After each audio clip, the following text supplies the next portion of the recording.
এসে কি পাচ্ছি?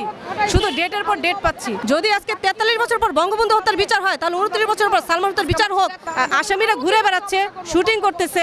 সালমান ভক্ত না শুধু, সারা দেশবাসীর এখন আবেদন যে আমরা সালমান হত্যার সুষ্ঠু বিচার চাই। আপনারা সারা বাংলাদেশে কলঙ্ক মুক্ত করুন। আজকে আসলে আসছি আমাদের যে সালমান ভাইয়ের যে হত্যা মামলাটা, দীর্ঘ 29 বছর পর আমরা 20 অক্টোবর এটার হত্যা মামলার একটা রায় পেলাম, যেটা অপমৃত্যু থেকে হত্যা মামলা রূপান্তরিত হয়েছে।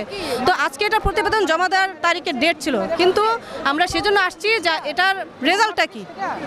অতীব দুঃখের সহিত আমরা জানাচ্ছি যে এবং মর্মাহত আমরা যে আজকে আমরা একটা নতুন ডেট পেলাম, যেটা আমরা বিগত 2014, 15, 16, 17 থেকে শুরু করে 29 বছর পর্যন্ত ডেট বাই ডেট আমরা পেয়ে আসছি। আদালত চত্বরে আমরা এসে কি পাচ্ছি?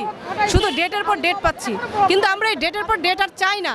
আমরা চাচ্ছি যে যেহেতু এটা 29 বছর পর হত্যা মামলা রূপান্তরিত হয়েছে, সেহেতু আমরা চাচ্ছি যে 17/1/26 মধ্যেই যেন তারা আসামিদেরকে গ্রেপ্তার করে রিমান্ডে নেয় এবং আমাদের সারা বাংলাদেশের সালমান ভক্ত না শুধু, সারা দেশবাসীর এখন আবেদন যে আমরা সালমান হত্যার সুষ্ঠু বিচার চাই।